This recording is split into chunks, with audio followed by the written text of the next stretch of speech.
Buen día, bienvenidos a Postdata. Es miércoles 16 de julio, le tenemos las noticias.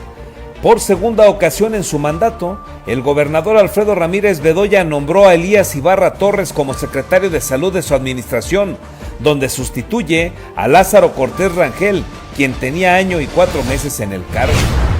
Integrantes del Sindicato de Servicios de Salud General Lázaro Cárdenas denunciaron que cumplieron 15 días en paro de las áreas administrativas del Hospital IMSS Bienestar de Zamora, ya que carece de medicamentos, insumos, especialistas y tiene una sola sala de urgencias improvisada.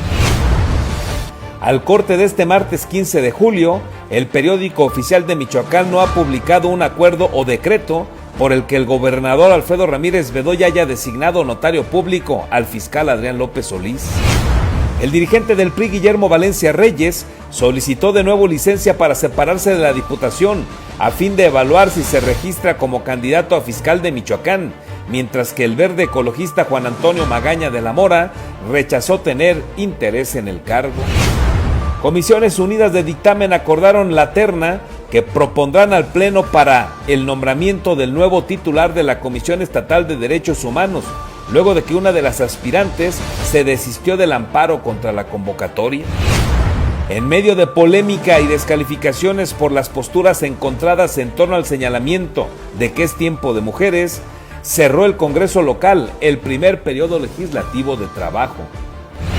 Con el compromiso de no nombrar auditores carnales, diputados locales iniciaron el proceso de evaluación de 18 aspirantes a encabezar alguna de las 3 auditorías especiales que tiene vacantes el órgano fiscalizador. Comenzamos.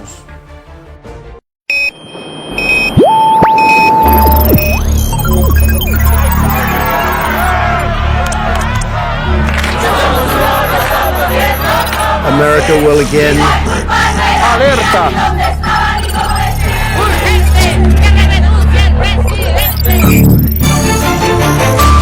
Vox FM presenta Postdata, periodismo responsable.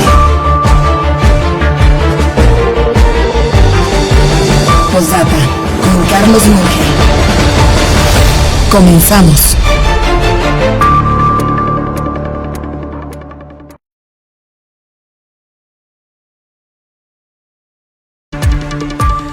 Buen día, gracias por estar con nosotros, qué gusto saludarle en esta mañana de miércoles, es 16 de julio, bienvenidos ustedes a este su espacio informativo, muchísimas gracias como siempre por su confianza. Les recuerdo que somos Postdata, hacemos periodismo responsable, soy su servidor Carlos Monge, quedo pendiente por supuesto de sus comentarios, críticas, sugerencias, más tarde le damos lectura, por supuesto. Le recuerdo que estamos con usted a través de la señal de Vox en el 103.3 de su FM. Ya estamos listos también en la plataforma Facebook, si usted lo prefiere. Acá tenemos el noticiario tipo televisión. Nos encuentra como postdata.news. Y estamos con usted también a través de Radio Tele en el canal número 8 del Telecable. En este caso en la retransmisión en punto de las 8 de la mañana. Este miércoles estamos con un monzón mexicano, sistema, digamos, meteorológico que pues genera fuertes vientos y lluvias. Y bueno, pues hay uno en este momento en buena parte del territorio nacional que se combina con una onda tropical, la número 12.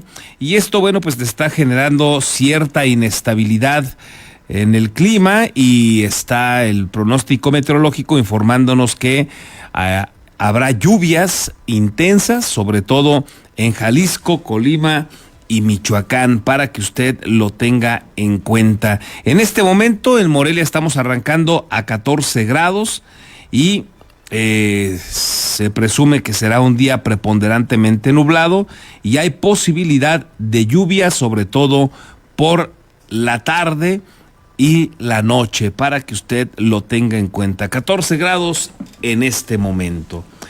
Vámonos con las noticias porque hay bastante que informarle. Mire, para empezar, por segunda ocasión en su mandato, el gobernador Alfredo Ramírez Bedoya nombró a Elías Ibarra Torres como secretario de Salud de su administración, en sustitución de Lázaro Cortés Rangel, quien tenía 1 año y 4 meses en el cargo. Un Lázaro Cortés que, recordará usted, aquí le informamos, en los días previos a que se aprobara el presupuesto de egresos para el ejercicio del 2025, y que se hablaba pues todo lo que tiene que ver con el paquete fiscal en el Congreso, los diferentes secretarios, funcionarios son citados por los diputados para explicar sus razones del por qué ocupan tal cantidad de dineros.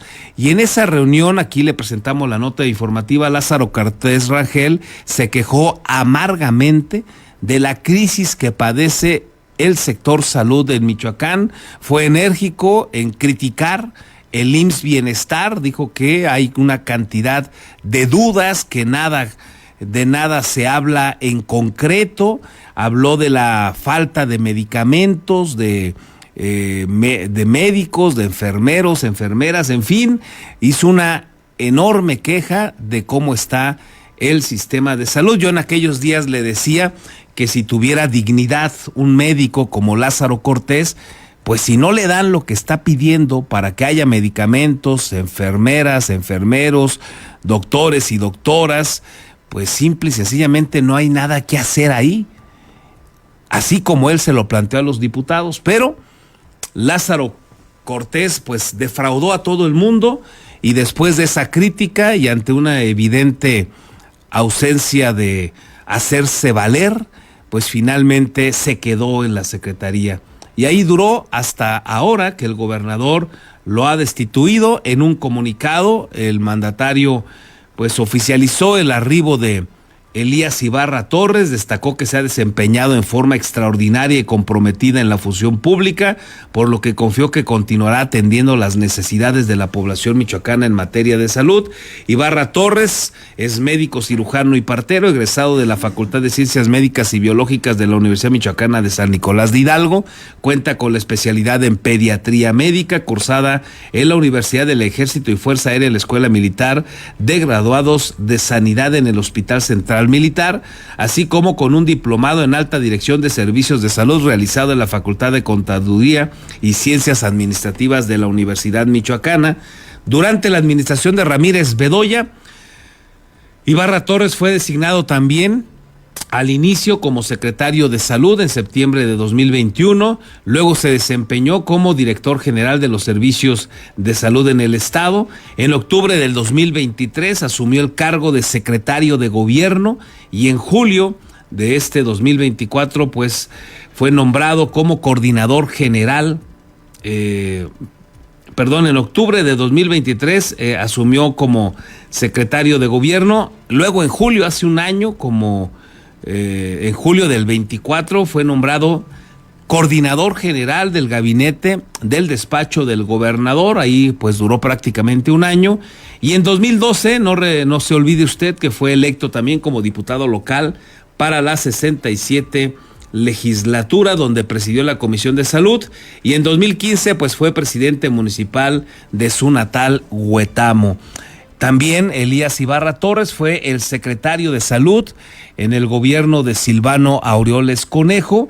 Se le ha señalado por algunas situaciones que han requerido la aclaración en el manejo de recursos públicos desde el ámbito de la Secretaría de Salud. Y bueno, después de que rompió con Silvano Aureoles, finalmente se sumó a la campaña de Alfredo Ramírez Bedoya, y ya con él pues llegó de nuevo como secretario de Salud. Así es que regresa por tercera ocasión a la Secretaría de Salud Elías Ibarra Torres. Integrantes del Sindicato de Servicios de Salud General Lázaro Cárdenas denunciaron que cumplieron 15 días en paro de las áreas administrativas del Hospital IMSS Bienestar de Zamora, ya que carece de medicamentos, insumos, especialistas y tiene una sala de urgencias improvisada. La dirigente del Sindicato de Trabajadores Descentralizados de los Servicios de Salud General Lázaro Cárdenas, Guadalupe Pichardo Escobedo, denunció la precariedad que enfrenta el Hospital IMSS Bienestar de Zamora debido a la falta de insumos, medicamentos, especialistas y la improvisación de una sala de urgencias, lo que ha afectado directamente a los usuarios. Señaló que estas carencias provocaron el paro de las oficinas administrativas desde hace 15 días, ya que los trabajadores exigen la renuncia del director José Luis Méndez Figueroa por su presunta mala gestión, ausencia constante y falta de compromiso con la atención médica. No hay instrumentos, no hay personal, y todavía el personal lo tienen con permisos sindicales a muchos. Y no es justo que esté padeciendo la población. Lamentablemente todo esto se está reflejando en la atención directa al paciente.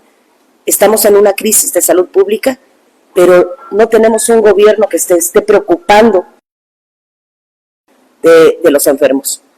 La dirigente advirtió que, de no atenderse esta problemática, trasladarán la manifestación a Morelia para exigir respuestas del gobierno estatal. En los días que entran, la manifestación vamos a tener que trasladarla a la ciudad de Morelia para ver si así voltea el secretario de gobierno o el gobernador, o en este caso ya el nuevo secretario, el que acaban de designar, a que resuelvan. Lo que nosotros queremos es que resuelvan en beneficio de los trabajadores y de los pacientes. Con la edición de Víctor Jaramillo, reportó para Postdata Fernando Salgado. La dirigente del Sindicato de Trabajadores Descentralizados de los Servicios de Salud, General Lázaro Cárdenas, Guadalupe Pichardo Escobedo, consideró que el cambio del Instituto Nacional de Salud para el Bienestar, INSABI, al IMSS Bienestar, no ha dado resultados positivos ni en Michoacán ni en el resto del país, por lo que calificó al nuevo modelo como una ocurrencia que ha dejado descobijada a la población en materia de salud. Señaló también que México está lejos de contar con un sistema similar al de Dinamarca, como lo prometió y según él cumplió el expresidente Andrés Manuel López Obrador. Por el contrario, acusó que los recursos destinados a la salud se están redirigiendo a programas sociales mientras los hospitales se enfrentan a abandono. Pues no ha funcionado ni en el Estado ni en el país. Tenemos que era lo que nosotros decíamos, la exigencia de los trabajadores es que se quite el OPD IMSS Bienestar, porque así como fue INSABI, como han sido ocurrencias, ahora sí, parafraseando a nuestro secretario de gobierno, cuando se refería a nuestro expresidente, pero sí han sido ocurrencias las que están dejando en la población en una cuestión de salud increíblemente fuera que jamás se había visto con ningún gobierno. Y no es cierto que tengamos unos hospitales como Suiza, no, de verdad.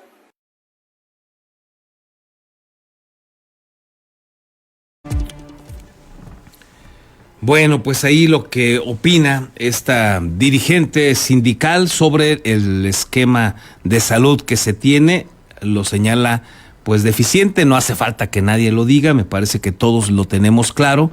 Y no hace falta tampoco recordar que López Obrador pues es un mentiroso de tiempo completo y que tuvo la desfachatez de decir que teníamos ya un sistema de salud como el de Dinamarca. La verdad es que inaudito escuchar a un político que además está despachando como presidente decir tantas mentiras que son además evidentes. Acá en Michoacán, además de lo de salud, pues hay dos cosas más que fueron muy evidentes. Se acuerda que dijo que se iba a descentralizar toda la administración pública, que entre esa descentralización la oficina del IMSS se iba a venir a Morelia, nunca llegó. Iban a llegar miles de trabajadores, nunca llegaron. Pidieron que el gobierno del estado les facilitara el predio, el terreno donde estuvo el Cerezo Morelia, y se los dieron para que todo pudiera fluir y que llegaran esos miles de trabajadores y el director general del IMSS, y nada. Ya recuperó el gobierno del estado el terreno. Es un mentiroso López Obrador y todavía hay gente que le cree y le aplaude. Inaudito. Y qué decir de la federalización de la nómina. En fin, pues ahí lo recuerda también Guadalupe Pichardo como un mentiroso a López Obrador.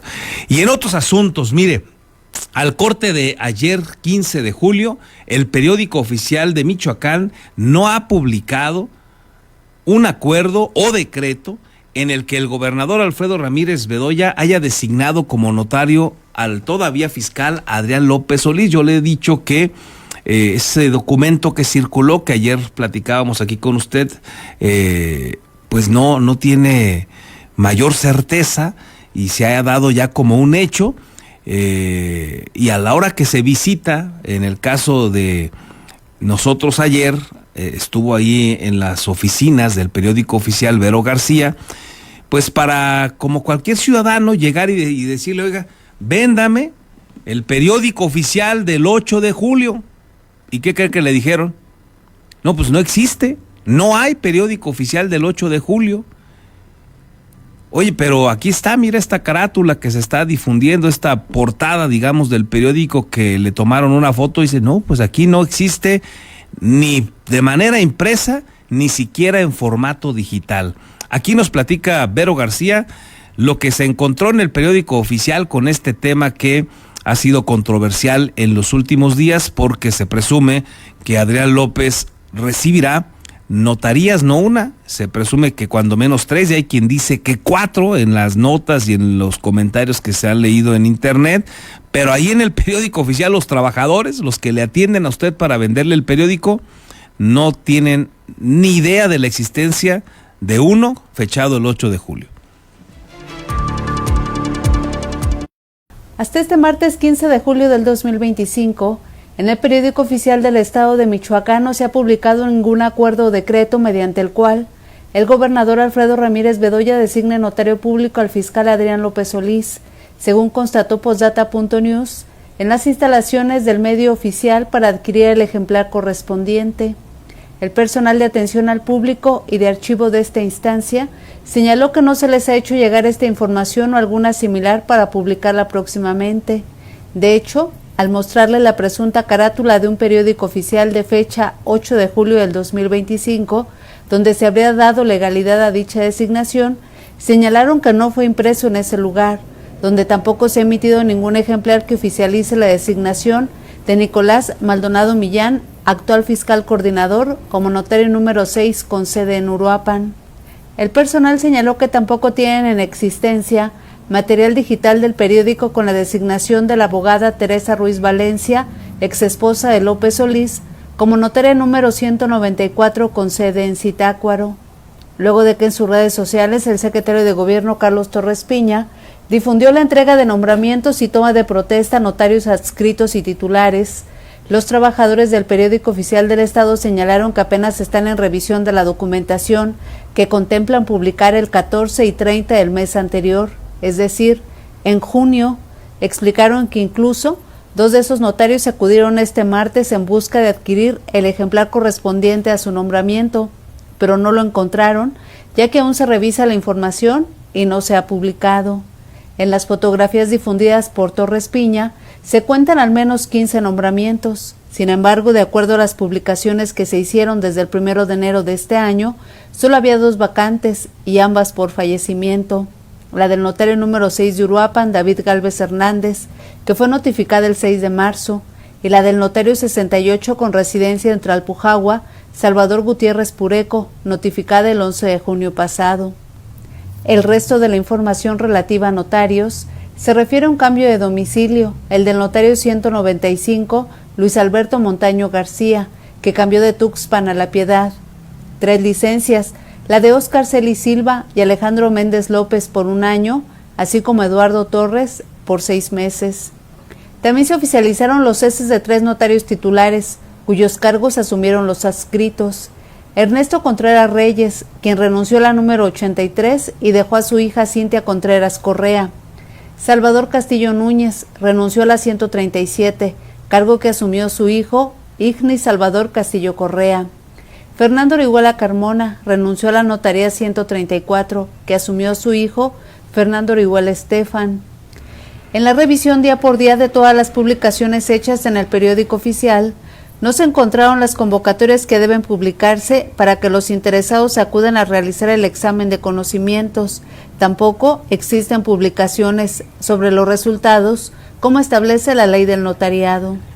Con la edición de Víctor Jaramillo, reportó para Postdata Verónica García. Bueno, pues ahí está lo que sucedió ayer en el periódico oficial. Los empleados ahí, los que están regularmente atendiendo, no sabían nada. No quieren meterse ellos luego en problemas, tampoco quisieron fijar postura, hacer las declaraciones pertinentes, pero no existía el periódico donde Adrián López Solís es presuntamente designado como notario público junto a otras personas vinculadas también a él, cercanas a él. Y luego pues llegaron estos otros ahí como anécdota a preguntar por el periódico donde estuvieran sus nombres, pues ya designados como notarios públicos, y pues les dijeron que tampoco había nada. En este caso, bueno, pues ya nos platicaba Vero García, el propio secretario de Gobierno Carlos Torres Piña había publicado en su Facebook pues que se hizo entrega de todas estas notarías, algunas que sobre todo, la mayoría son pues las que se suplen, las que se heredan, las que están acéfalas y se nombran nuevos, en fin. Y déjeme decirle que estamos revisando pues prácticamente todos los días el periódico oficial para ver las novedades, por esto que ya le he comentado. Luego se aprueba una ley, publican un decreto, dicen que lo van a publicar y no aparece, ¿no? Y si la ley se aprobó en el Congreso del Estado o la reforma se aprobó en el Congreso el 1 de junio, pues resulta que el periódico se publica por ahí del 15, 18, 20 o más, y lo publican con fecha del 1 de junio. No entiendo por qué hacer esto en el gobierno del Estado. Bueno, sí entiendo, pero qué lamentable, mejor dicho, que lo hagan. Qué desafortunado, no tendría por qué darse esta situación. Pero lo hacen, ¿no? Entonces aquí no hay más que de dos sopas: o piensas mal o son extraordinariamente deficientes, no hay de otra. ¿O usted encuentra otra opción? ¿Son muy deficientes? ¿O algo están haciendo con alevosía y ventaja para generar este tipo de condiciones? Y le decía todo esto porque ahora que volvemos a revisar en internet, ahora sí ya está los periódicos que con fecha, aquí lo estoy viendo ahora, de lunes 14 de julio de 2025, pues ya salen los nombramientos de los notarios, estos que le comento que recibieron las notarías y que publicó el secretario de Gobierno en sus redes sociales en días pasados. No está, todavía no aparece el nombramiento de Adrián López Solís, pero sí ya hay otras, hay otros ejemplares que con fecha de lunes 14 de julio, aunque nosotros revisamos ayer y no estaban, aunque Vero García estuvo en las propias instalaciones del periódico y no lo tenían, bueno, pues ya lo subieron, y en este momento, para los notarios recién nombrados que nos estén escuchando, pues ya pueden buscar en la página del periódico oficial, o ya podrán ir hoy, y ahora sí van a encontrarlo. Está fechado 14 de julio, aunque en este caso, bueno, el desfase pues solamente es de 2 días, pero al final un desfase. El de Adrián López Solís, no lo pierda de vista, no se encuentra publicado todavía. Y al corte, déjeme decirle también que el dirigente del PRI, Guillermo Valencia Reyes, solicitó de nuevo licencia para separarse de la diputación a fin de evaluar si se registra como candidato a fiscal de Michoacán, mientras que el verde ecologista Juan Antonio Magaña de la Mora rechazó tener interés por el cargo. El diputado del PRI y dirigente estatal de este partido, Guillermo Valencia Reyes, informó que solicitó licencia al Congreso del Estado desde el viernes 12 de julio, con el fin de estar legalmente en condiciones de competir por la titularidad de la Fiscalía General del Estado, aunque aún no ha tomado una decisión definitiva. Confirmó que ya cumple con los requisitos para registrarse. No, tuvimos una plática con el líder de Revolución Social, derivada del tema de la Fiscalía.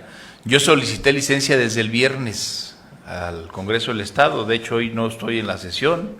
Entiendo que ya llamaron a mi suplente para estar elegible, porque estoy valorando el registrarme para el tema de la fiscalía, pero como se los dije la semana pasada, pues ocupo de hablar con algunas personas para tomar la decisión. Valencia precisó que su eventual postulación depende de 2 factores fundamentales: el visto bueno de su dirigencia nacional y que el actual secretario de Gobierno, Carlos Torres Piña, no se inscriba en el proceso. El priista también expresó respeto por Torres Piña, a quien reconoció como un interlocutor eficaz.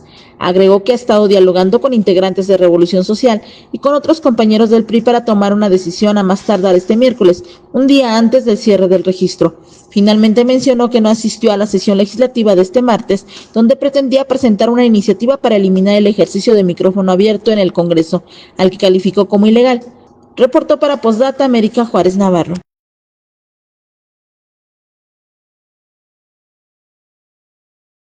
Local del Partido Verde Ecologista, Juan Antonio Magaña de la Mora, como ya le anticipaba, confirmó que no participará como aspirante en el proceso para la designación del nuevo fiscal general del Estado y afirmó que ahora es momento de que otras personas asuman esa responsabilidad. Señaló que ya se desempeñó como procurador de justicia entre 2005 y 2008 y que su papel actual será el de dar seguimiento al proceso con responsabilidad y apertura.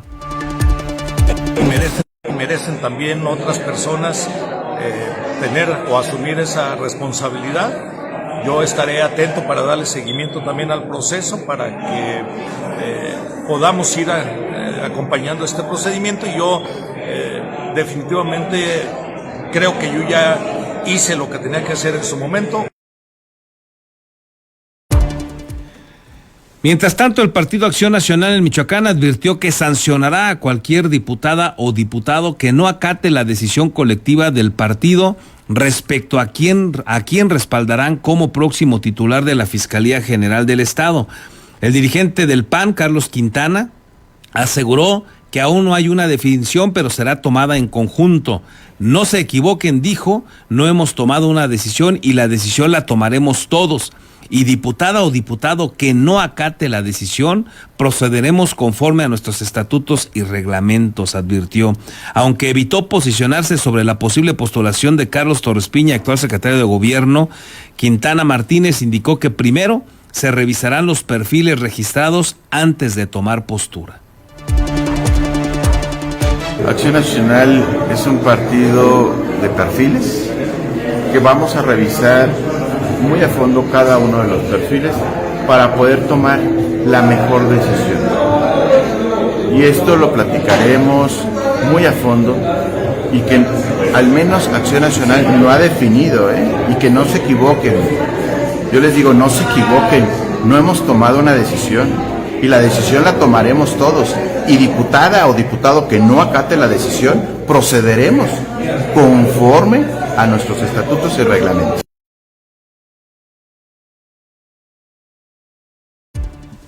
Bueno, pues déjeme decirle que ya mañana, jueves 17 de julio, vence el plazo para que levanten la mano, para que vayan y se inscriban como aspirantes a ser el próximo fiscal general de Michoacán, quienes estén interesados. Mañana vence el plazo, así es que mañana se acaba pues esta duda que manifiesta la clase política, como Guillermo Valencia, que dice que está viendo si Carlos Torres Piña va, pues que él ya no tiene caso ir, no buscaría ser el fiscal, sigue dejando en la decisión de Carlos Torres Piña la suya. Si va Carlos, no iría Guillermo Valencia, es lo que ha dicho en varias ocasiones. Luego le suma que está analizando la posibilidad ahí con su partido, con la dirigencia nacional, etcétera.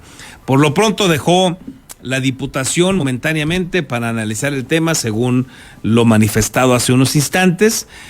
Y en el caso del PAN, bueno, pues van a ver a quién apoyan, y se está poniendo pues intenso el dirigente porque quiere que todos voten igual. Se supone, aunque eso no funciona así, que cada diputado tendría la libertad de votar por quien mejor le place, se supone. Y también, bueno, pues no se descarta que en algunos momentos haya acuerdo de partido para apoyar a una determinada partida, es decir, todos los de un mismo color, sumarse a una candidatura a un aspirante. Vamos a ver si logra ese acuerdo el PAN, porque en otro momento que hemos recordado aquí con usted, parecería que el PAN, como la oposición más visible en Michoacán, no iría, por ejemplo, en la designación del compadre del gobernador como auditor superior de Michoacán, y resulta que sí, que los panistas, de manera extraña, sorprendente y con una enorme sospecha de corrupción, de que vendieron el voto, pues optaron por Marco Antonio Bravo Pantoja como auditor superior, el compadre del gobernador. Vamos a ver si esta vez le alcanza al dirigente del PAN, Carlos Quintana, de alcanzar un acuerdo entre todos los legisladores panistas. Por otro lado, déjeme decirle que hemos estado platicando con usted y yo le he señalado que me parecía difícil que Carlos Torres hiciera a un lado la trayectoria, la carrera política, su búsqueda por el sólido campo para ir a la Fiscalía General de Michoacán. Hemos seguido ahí platicando con personas cercanas a la toma de decisiones en el gobierno del estado. Ayer pude tener 2 conversaciones, no puedo decirle la fuente, pero ayer en estos diálogos que tuve, hay 2 tesis que parece ser se van a hacer una realidad. La primera es que Carlos Torres sí va a ir a buscar la fiscalía, eso me lo aseguraron, que sí va a ir. Yo me negaba, les insistía en que no lo veía, pero me aseguraron que sí va y que va a dejar el cargo, podría ser hoy, en el transcurso de este miércoles o mañana mismo. Y ellos mismos, quienes analizan la situación, consideran que es lo más decente que Carlos Torres deje la Secretaría de Gobierno para ir a la búsqueda de la Fiscalía, porque la otra opción es que decida también quedarse todavía como secretario de Gobierno y correr esta búsqueda de la Fiscalía desde la Secretaría de Gobierno. Son las 2 opciones que tiene Carlos Torres Piña, pero hay gente ahí en el ámbito gubernamental que me aseguran que sí se va a retirar de la Secretaría de Gobierno Carlos Torres Piña. Y 2, el otro tema era, ¿y quién va a llegar a suplir a Carlos Torres Piña a la Secretaría de Gobierno? Y mucho se habló que si Gabriela Molina, la actual secretaria de Educación, iría a la Secretaría de Gobierno. En algún otro momento, pues también se pensaba si regresaría Elías Ibarra Torres, pues ya no, porque se va a la Secretaría de Salud. En otro momento se manejó el nombre del actual secretario particular del gobernador. Ese pues generó bastante ruido porque ese dato lo manejó el periodista Francisco García Davis, el director general de Cuadratín. Y bueno, ese sorprendió porque decía que Raúl Cepeda, el secretario particular de Alfredo Ramírez, es el que llegaría a la Secretaría de Gobierno. Bueno, déjeme platicarle que en estas conversaciones de ayer, uno de los nombres que yo ya le había mencionado y que parece ha cobrado fuerza y podría ser el que llegue a la Secretaría de Gobierno, vamos a ver, se trata del actual secretario de Seguridad Pública, Juan Carlos Oseguera, que ya estuvo ahí, ya estuvo en la Secretaría de Gobierno, ya hizo equipo con Carlos Torres Piña, y bueno, yo le había comentado que él podría ser incluso una opción para la Fiscalía General del Estado, o bien para regresar a la Secretaría de Gobierno. Bueno, todo indica que según cómo se están moviendo las cosas en los últimos minutos, pues podría regresar Juan Carlos a la Secretaría de Gobierno, pero ahora como titular, después de su paso por la Secretaría de Seguridad Pública, un paso que recordaremos fue muy cuestionado cuando llegó a la Secretaría de Seguridad Pública, porque no estaba en el ámbito de su expertise. Sin embargo, pues aunque la crisis de seguridad sigue dando mucho de qué hablar, bueno, pues ahí se ha mantenido, Juan Carlos Oseguera, pues a ratos bien, a ratos con complicaciones, pero ha ido saliéndole al paso y bueno, parece ser que podría regresar a la Secretaría de Gobierno. Son los asegúnes, son las elucubraciones, son las tesis que hay en el momento. Veremos si se cumplen. Por lo pronto, pues ya los días están avanzando. Mañana se vence el plazo en el Congreso, así es que mañana tendremos certeza, o el viernes temprano, si finalmente Carlos Torres se anota como aspirante a la fiscalía, con lo cual se confirmaría que igual que Silvana Aureoles con Adrián López, pues Alfredo Ramírez buscaría su fiscal carnal con Carlos Torres Piña, con quienes han conformado un liderazgo de una de las tribus más sólidas en este momento al interior de Morena, una de las tribus que pelea con la otra tribu que han conformado Raúl Morón y Leonel Godoy, y que se están dando hasta con la cubeta en los últimos días y tiende a ponerse peor. Así las cosas al interior de Morena, así las elucubraciones en torno, y no descarte que hasta las apuestas en torno a quién llega a la Secretaría de Gobierno, y todo parece indicar que si Carlos Torres se anota, pues él será el próximo fiscal de Michoacán, y también se confirmará que eso de tiempo de mujeres pues es puro rollo. Ya le estaremos platicando los hechos. Estas son solamente las tesis, los ruidos, las elucubraciones y hasta las apuestas. Y mire, para atender la demanda de expertos en alimentación, luego de que en México más del 75% de adultos y 35% de los niños tienen sobrepeso y obesidad, la Universidad Vasco de Quiroga ofrece la licenciatura en nutrición con un programa de estudios de 8 meses. Nutrición UVAC. En México, más del 75% de los adultos y 35% de los niños viven con sobrepeso u obesidad, por lo que la formación de profesionales en nutrición es una prioridad de salud pública. Frente a esta necesidad, la Universidad Vasco de Quiroga ofrece la licenciatura en nutrición, un programa de 8 semestres con un enfoque integral que combina la ciencia, el humanismo y el compromiso social. De acuerdo con la Secretaría de Salud, México necesita más nutriólogos por habitante. Actualmente hay apenas 2.4 profesionales de la nutrición por cada 1,000 personas, lo que representa un déficit frente al aumento de enfermedades como diabetes tipo 2, hipertensión y dislipidemias. Esta escasez se traduce en amplias oportunidades laborales tanto en el país como en el extranjero. Durante su formación en la UVAC, los estudiantes pueden especializarse en áreas como nutrición clínica, deportiva, comunitaria, investigación, planeación de menús y programas alimentarios. La UVAC cuenta con docentes expertos, convenios con instituciones del sector salud, programas de movilidad internacional y validez ante diversos organismos, lo cual garantiza calidad educativa y reconocimiento nacional. Estudiar nutrición en la UVAC es más que elegir una carrera, es comprometerse con un futuro más saludable para México y el mundo.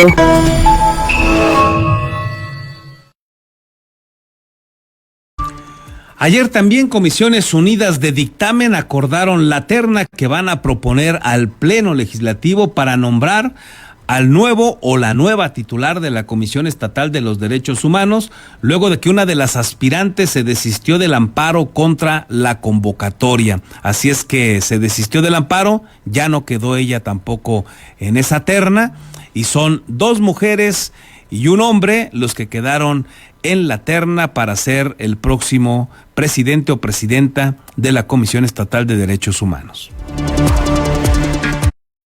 El Congreso de Michoacán eligió formalmente la terna de aspirantes que será votada en el Pleno para presidir la Comisión Estatal de los Derechos Humanos, luego de que este martes se confirmó el desistimiento del juicio de amparo que promovió una de las aspirantes en busca de frenar el procedimiento que, de acuerdo con la presidenta de las Comisiones Unidas de Derechos Humanos y de Justicia, la diputada Xochitl Ruiz González, el Congreso respondió puntualmente al recurso legal de Bárbara Pedraza Ramírez, el cual ya no representa un impedimento para la designación. Bueno, te quiero decir que la persona que puso el amparo se desistió del amparo. El día de hoy, por la mañana, tuvieron la comparecencia y se desistió del amparo. El Congreso del Estado tuvo a bien a dar contestación al amparo cuando fue notificado, y el área jurídica del Congreso seguirá el procedimiento ya nada más para finiquitar. Pero hay un desistimiento de este amparo por, pues, me imagino temas ahí personales. Desconozco los motivos, la razón, pero bueno, tampoco era un tema que tuviera el fundamento legal para que fuera procedente.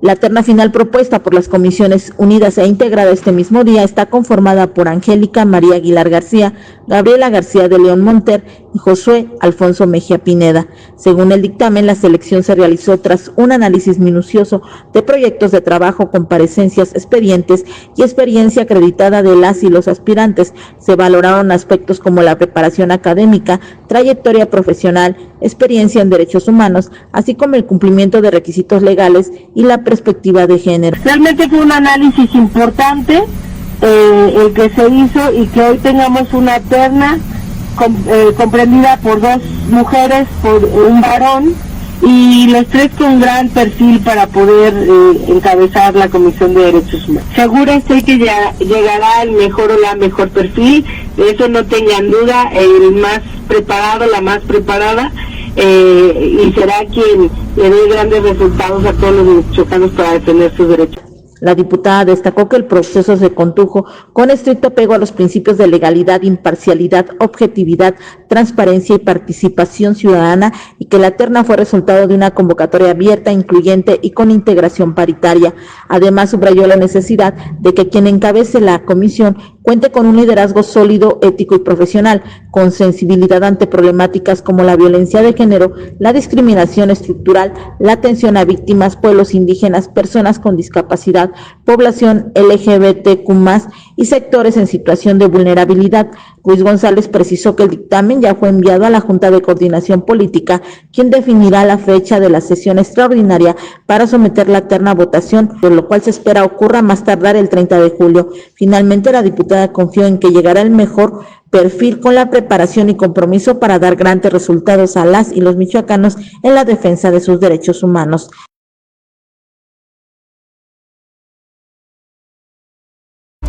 Y en medio de polémica y descalificaciones por las posturas encontradas en torno al señalamiento de que es tiempo de mujeres, cerró el Congreso local el primer periodo legislativo de trabajo.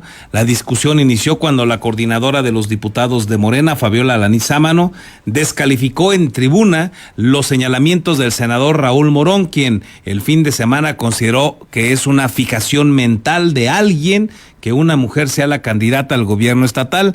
Ya el gobernador se puso el saco y dijo que evidentemente Raúl Morón se refirió a él, y también le dejó claro a Alfredo Ramírez que le faltó el valor civil para ponerle su nombre a esta crítica que hacía sobre la fijación mental. Bueno, pues el tema lo retomó ayer Fabiola Alanís, criticando a Raúl Morón, y aunque nunca dijo tampoco el nombre del legislador, su señalamiento causó malestar en otras mujeres de Morena como Itze Camacho, quien reclamó la falta de apoyo cuando fue candidata a la dirigencia del partido. Aquí la discusión que se da en torno a esta situación de es tiempo de mujeres, a veces sí, a veces no, si le conviene a la tribu que comandan Alfredo Ramírez y todas estas mujeres que están ahí con él, como Fabiola Alanís, Gaby Molina, Gladys Butanda, etcétera. Cuando conviene, pues es tiempo de mujeres, pero cuando no, pues se disciplinan y entonces aceptan que sea tiempo de hombres, como se presume que será para la fiscalía y como ha sucedido también en el caso del partido, donde van 2 consecutivas varones, y entonces ese asunto de que es tiempo de mujeres pues queda en el puro rollo, como se los dice también Itze Camacho, que sale a la defensa también de Raúl Morón. No comparto el absurdo, irrespetuoso e irresponsable dicho de que es una fijación mental que las mujeres queramos gobernar. Fijación mental es creer que solo los hombres nacieron con derecho a mandar y a conducir la sociedad. ¿Desde cuándo aspirar a gobernar es una enfermedad? ¿Saben realmente qué es una fijación mental? La obsesión de vernos a las mujeres de rodillas. Lo dije en la sesión pasada, es tiempo de mujeres cuando a ti, solamente a ti te toca. Pero si les toca a las demás mujeres, no. Las vuelvo a invitar y quiero ver el voto de las diputadas, en especial las que ya saben o todas, a que si es tiempo de mujeres, pues han venido diciendo de que si hay un hombre gobernador, toca una mujer. Pues entonces si hay un hombre fiscal, toca una mujer. Y también hay que decir lo poquito bueno que tenía Silvano. Ahorita aprovecho. Él sí cumplió, puso un fiscal que sí tenía preparación para la fiscalía, tenía el perfil, no un tema político nada más, tenía el perfil. Compañeras diputadas de mi fracción, hablando de este tiempo de mujeres y en mi contra votando a voto abierto a favor de un hombre. ¿Y por qué aquí, ahora que se quiere la gobernatura, como no hay gallo, pues hay gallinas o qué? No se vale que estén utilizando a la ley y utilizándonos a nosotras como género para decir que Michoacán quiere tiempo de mujeres, cuando en la realidad han sido más agresivas con una compañera diputada, consejeras diputadas.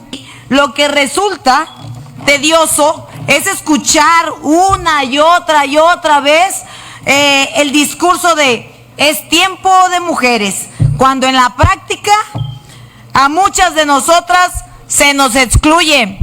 O que me conteste la presidenta de la Jucopo si le avisé o no le avisé que no se me convocó al aniversario de mi partido, siendo yo incluso más morenista que el presidente actual del partido. O sea, ahí sí no se supo dónde quedó la bolita y ella no convocó.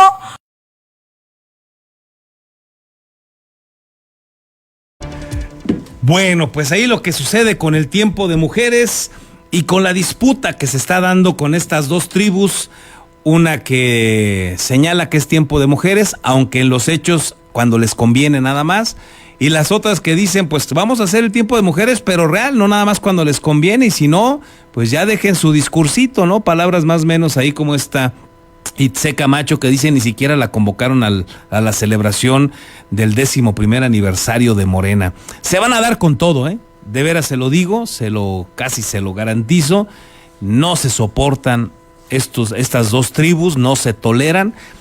Por el contrario, muchas voces ahí cercanas a Raúl Morón señalan que donde sea el gobernador Raúl Morón, donde gane la candidatura, le va a ir muy mal a Alfredo Ramírez. Eso dicen, que le va a buscar hasta debajo de las piedras, y seguramente por eso Alfredo pues trae su campaña para que no sea Raúl Morón, igual y con ese discurso se la gana y termina imponiendo que sea, por lo menos en la decisión de Morena, una mujer. Y en ese sentido también hay que decirlo, el grupo que comanda Alfredo Ramírez y Carlos Torres Piña, pues tiene más opciones de mujeres.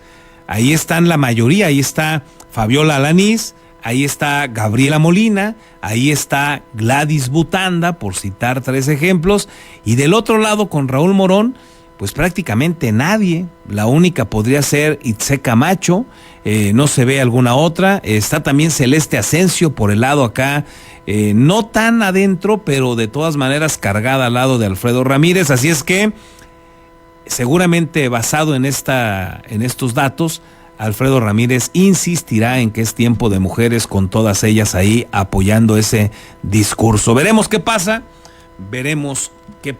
de aquí a entonces. Lo que es un hecho es que se van a seguir dando hasta con la cubeta. Gracias por sus comentarios. Gerardo Méndez nos dice: buen día. La presidenta decía ayer que ya compraron el 94% de medicinas, pero muchos lados de la República se quejan de la falta de medicamentos y accesorios, por lo que seguimos con la misma tónica de decir mentiras. Gracias, Gerardo, saludos. Susana Montoya, buen día, Carlos, excelente noticiario. Gracias, Susana, también, que tengas excelente miércoles. Claudia de Jesús, buen día, Carlos, gracias por la información. Al contrario, Claudia, gracias por estar con nosotros. Perdón.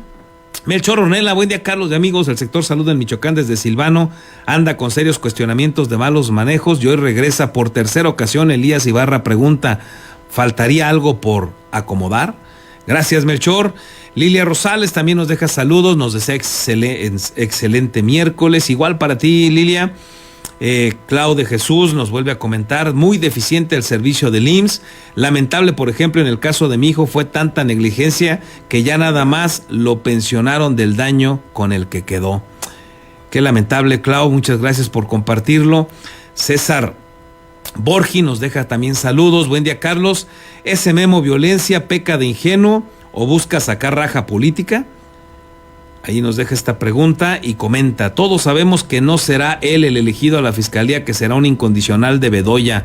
Pan y circo, no falla esa fórmula. Saludos. Gracias, César.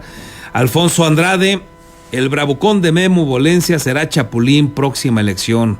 Gracias, Alfonso. Juan Sergio Franco también nos dice: buen día, Carlos, excelente miércoles para todo. Gracias, Juan. Déjenme hacer una breve pausa y regresamos. Le dejo también con este resumen de las últimas actividades que ha realizado el Ayuntamiento de Morelia. El presidente municipal, Alfonso Martínez Alcázar, encabezó la instalación del Comité del Sistema de Gestión Pública de Morelia. La finalidad de este órgano de control interno es fortalecer la transparencia y rendición de cuentas en beneficio de las y los morelianos. Como parte de los cursos de verano El Mejor Lugar para Vivir, que impulsa el DIF de Morelia que preside Paola Delgadillo Hernández, comenzaron las actividades de Emprende Jugando, el cual aborda temas financieros y emprendimiento de forma divertida. Con el propósito de mantener una ciudad limpia y ordenada, el secretario del ayuntamiento, Yankel Benítez Silva, encabezó un operativo de supervisión en el mercado de abastos, acompañado de comerciantes y vecinos. Dentro del programa de mantenimiento preventivo a la infraestructura hidráulica, el OAPAS que dirige Adolfo Torres Ramírez, realiza pruebas técnicas programadas en una de las líneas de conducción en la colonia Leandro Valle, para su correcto funcionamiento. Ayuntamiento de Morelia. Juntos brilla más.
Ya estamos de regreso, gracias por continuar con nosotros y vamos a ver lo que sucede también en el ámbito de la seguridad. Están listos los compañeros de Red 113. Vamos con el amigo Marcos Morales. Mi estimado Marcos, qué gusto saludarte, ¿qué nos tienes? Hola Carlos, muy buenos días, un gusto el poder saludarles. Vamos a comenzar en Pátzcuaro y es que 2 hombres ejecutados a balazos fueron hallados en la entrada de un domicilio del fraccionamiento Villas del Paraíso. El hallazgo fue realizado por unas personas que alertaron al número de emergencia. En el lugar se presentaron patrulleros locales quienes, apoyados por paramédicos, confirmaron el deceso de los susodichos, mismos que no están identificados. Ambos tenían entre 25 y 30 años de edad. En el suelo fueron hallados aproximadamente 16 casquillos percutidos. En tanto, en Apatzingán, delincuentes abandonaron el cuerpo sin vida, con huellas de violencia y maniatado de un masculino desconocido, en la vía pública de la colonia Ferrocarril. El hallazgo fue reportado a una jardinera de la calle Constitución, a unos metros de las letras monumentales Apatzingán. Al lugar se movilizaron oficiales municipales, confirmando que se trataba de un homicidio. El área fue acordonada y se solicitó la intervención de la Fiscalía. Trascendió que el fallecido se describe como un masculino de entre 25 y 30 años de edad. Él presentaba impactos de bala en el rostro, estaba atado de las manos, vestía una playera negra, pantalón de mezclilla azul y guaraches negros. Finalmente, pero también en Tierra Caliente, en Buenavista, un hombre fue asesinado a balazos en la tenencia de Felipe Carrillo Puerto, mejor conocida como La Ruana. El crimen fue en la avenida José María Morelos, cerca de la iglesia y de la unidad deportiva. Al arribar al sitio, las autoridades confirmaron que el afectado ya no presentaba signos vitales. La víctima, un masculino entre 25 y 30 años de edad, vestía pantalón de mezclilla azul, playera azul y calzaba guaraches. Su cuerpo presentaba múltiples impactos de proyectil y hasta el momento está en calidad de desconocido. Mi estimado Carlos, es la información. Gracias Marcos, excelente miércoles. Quedamos al pendiente, excelente día para todos. Y bueno, finalmente déjeme informarle que en estos momentos está por arrancar el examen que genera como opción la Universidad Michoacana de San Nicolás de Hidalgo para quienes no lograron en una primera oportunidad. Bueno, pues hoy tienen de elegir una carrera diferente a la inicial, de las que quedaron con algunos espacios, así es que en este momento está prácticamente por arrancar la aplicación de este examen, donde con lápiz y calculadora en mano pues están arribando ya los aspirantes a la Universidad Michoacana. Se espera que hoy estarán realizando este examen a partir de las 8 de la mañana, ya en cuestión de un par de minutos, unos 1,700 jóvenes, unas 1,700 chicas y muchachos que esperan entrar a la Universidad Michoacana de San Nicolás de Hidalgo. Son de aquí de Morelia, algunos otros por supuesto que vienen del interior del estado. Y bueno, pues la Universidad Michoacana se preparó, se manifestó lista para recibir a todos estos jóvenes. Prácticamente desde las 6 de la mañana abrieron las puertas para que fueran llegando, se fueran acomodando para realizar su examen. Que haya éxito para todos estos jóvenes en esta búsqueda de ingresar a la Universidad Michoacana. Con esta información nos despedimos. Por su atención, muchísimas gracias, que tenga un excelente miércoles. Nos escuchamos o nos vemos mañana.